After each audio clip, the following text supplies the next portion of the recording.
Welcome to the Fear and Greed Afternoon Report for Wednesday, the 29th of March, 2023. I'm Sean Aylmer. Every afternoon, we've got the 5 stories that happened today that you need to know about. Story number 1, inflation last month came in at 6.8% for the 12 months to the end of February, down from 7.4% a month earlier and below market expectations. It was just 0.2% for February. The Bureau of Statistics figures pretty much confirms that inflation peaked late last year. That's good news. The question now is how fast it will come back to the Reserve Bank's 2 to 3% target range, and will the central bank need to keep lifting rates to get there? The late morning announcement sent the Aussie dollar higher. Story number 2, the inflation announcement also sent the local bourse higher. By the end of the day, the S&P ASX 200 was up 0.2% to close at 7,050 points. The materials and energy groups did best, while real estate stocks fared worst. Fortescue Metals jumped nearly 3%. Woodside Energy rose 2.6%. BHP was another strong performer, up 1.4%. National Australia Bank was the worst of the large caps, falling 2.2%. ALS's share price jumped nearly 5% after the testing and certification company sold its asset care business and upped its net profit guidance for the current financial year.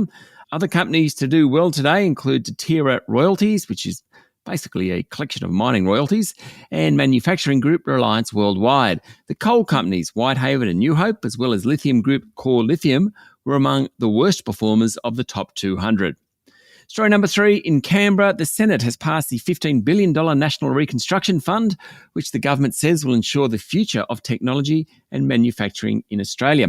It's a bit of a legacy from the COVID pandemic. Many countries, including Australia, realise the need to improve supply chains and local sourcing of products. This fund aims to help the local manufacturing sector in a bunch of priority areas: renewables, medical science, transport, value-adding in resources and agriculture, forestry and fisheries, defence, and enabling capabilities such as fintech. Anyway, the government got the legislation through the Senate. Story number 4, ASIC, the corporate watchdog, is investigating whether the Australian Stock Exchange, including its executives, breached obligations in the oversight of the CHESS replacement program. The Australian Securities and Investment Commission will investigate whether the ASX broke laws relating to director responsibilities over public statements issued by the company in relation to the troubled project, which was eventually cancelled after years of delays. The ASX has taken write-downs of around $250 million on the project already.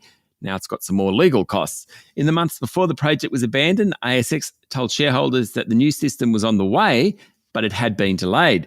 That's the sticky point for the ASX. It's pretty humiliating for the equities market operator to be investigated for potentially breaking the equity market rules.